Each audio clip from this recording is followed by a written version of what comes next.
Now, my next guest did something extraordinary recently. He's a proud Texan, but he turned up at a New York City Council meeting and advocated passionately for the city's veterans who are being abandoned, being neglected, while illegal immigrants receive taxpayer-funded four-star hotel rooms in the middle of Manhattan. The speech quickly went viral with millions of views, thousands of retweets. Here's a little of what Alex Stein had to say. Let's talk about the thousands of illegal immigrants that get to live in Manhattan rent-free for months on end. And not only that, when they get the free food, we spend millions of dollars on the food. And you know what they say? We don't like this food. This food is not typical to what we eat in Venezuela. So you know what New York City's going to do? New York City's going to go and we're going to spend millions of dollars to give these illegal immigrants gift cards while veterans are out here literally freezing on the streets right now. So we're talking about a homeless shelter for some veterans when if I say that I'm an asylum seeker, if I'm a terrorist from Venezuela and I was a Tren de Arruga gang member and I said I'm coming here to claim asylum because this is such a great sanctuary city, you're going to give me a free hotel in Manhattan, but a person that goes to Iraq and defends our country against the actual Taliban, they don't get any social services? Joining me now is comedian and host of Prime Time with Alex Stein on Blaze TV. Alex, your advocacy had an impact. You've helped increase pressure on authorities, and New York may be a sanctuary city with a Democrat mayor, but he's read the room. He's announced he's shutting down the main migrant intake centre at the Roosevelt Hotel in Midtown Manhattan, and he also plans to shutter more than 50 migrant shelters by June.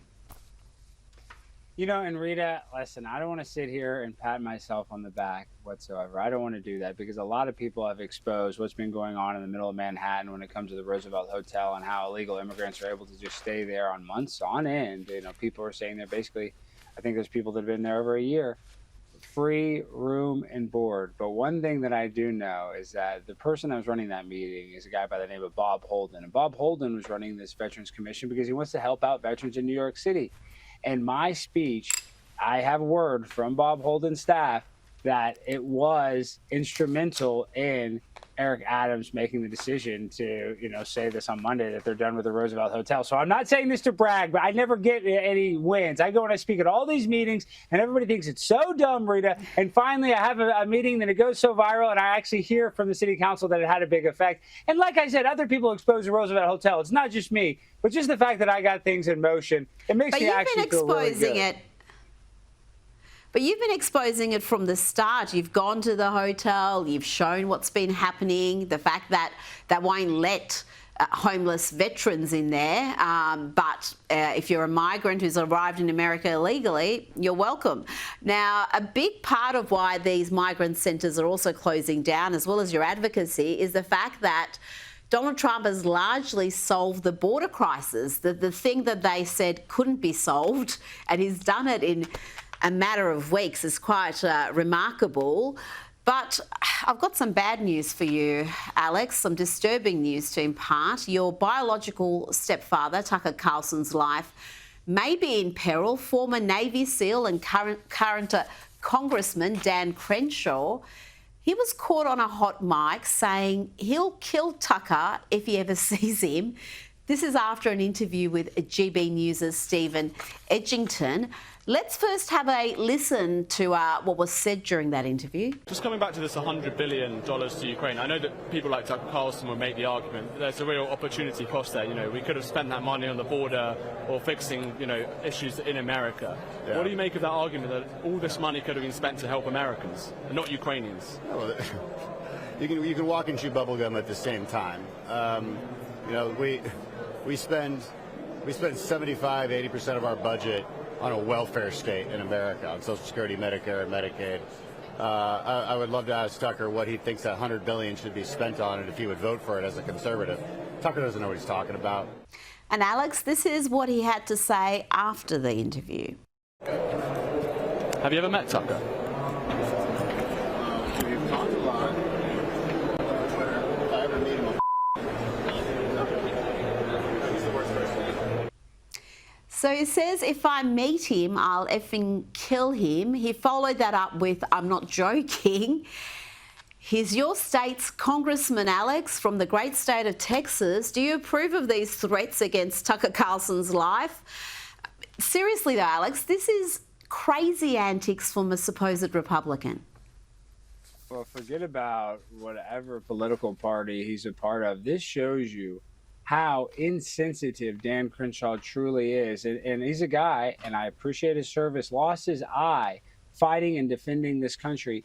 And yet his biggest mission in life is sending more young people to go and lose their own eye in these unnecessary wars. And Tucker Carlson has been calling out Dan Crenshaw for a long time. So even though Dan Crenshaw considers himself conservative, if he was truly conservative, he would be more about individual liberty and limited government. And that's not what Dan Crenshaw is interested in. So, him saying this, it just shows you that he's a very callous individual that does not value human life. Now, you've been travelling the country, visiting hotbeds of leftist activism and having debates with some of your ideological foes. It hasn't always gone smoothly, Alex. Let's have a look. No, but what are you mad about? I know, but what are you mad about? You're mad about what? Yes, you are. She did seem mad, Alex. Tell me why you're doing this and what you hope to achieve. Well, Rita, I'm so lucky. I'm working with Charlie Kirk's great organization, Turning Point USA, and I'm going on a college tour. And I have been speaking at the colleges for Turning Point for over 2 years. But now, because of the success of our recent videos, they're actually encouraging me to go to more universities and do more of these public debates, because Charlie can only debate at so many schools, and Turning Point is a huge organization. So I'm very lucky that I get to go there and debate these college kids. And listen, I know sometimes in these clips I can own them, but these kids are just getting out of class. Like, they know dates and facts. It's not easy to go and have an open debate with kids that are literally studying Lord knows what subject that I'm willing to debate them on. So come out to any event, follow me on social media, and we're doing one at SMU this week, and then University of Texas at Dallas and Loyola Marymount. We're going to UConn. We're going to about 10 schools. So it's going to be really great. If you're in one of those schools, come debate me live on campus. Let's turn our attention to Ohio now, where earlier today, former presidential candidate Vivek Ramaswamy announced he's running to be governor. President Trump is reviving our conviction in America. We require a leader here at home who will revive our conviction in Ohio. And that is why today I am honored to announce that I am running to be the next governor of a great state at the heart of the greatest nation known to mankind, the state where I was born and raised, the state where Apurva and I raise our 2 sons today, a state whose best days are still ahead. I am honored to announce my candidacy to serve as the next governor of the state of Ohio. He gives a good speech. How do you see his chances, Alex? I think it all relies on J.D. Vance. He needs his Ohio buddy to give him that assist. And if J.D. Vance comes in, strong in support of Vivek, then I think that'll help him. He did get in a little hot water for his H1N1 visa comments, and that lost him a little support within the conservative movement. But I don't think he lost enough support that he couldn't win an election like this if he had the Trump campaign, especially J.D. Vance, who is his friend, with all the success that they're currently having in the White House. If they give him the Trump bump, I do think Vivek could be the governor of Ohio. Now, I'm going to need just a quick answer to this question. This is crazy stuff from California. Where else? A California school district will be providing menstrual products in boys' bathrooms down to grade 3. Grade 3 boys, this is the Long Beach Unified School District, and this is apparently due to state laws, Alex. So tampons for boys in grade 3. Make it make sense, Alex. Well, it makes sense if you look at the superintendent of the school board is heavily invested in tampon companies. I guess that's the only way that it would make sense, because none of these 3-year-olds need any of these products. I don't think that's actually the case, but it's just ideological madness, and that's what we expect from California. Alex Stein, thank you so much for your time tonight.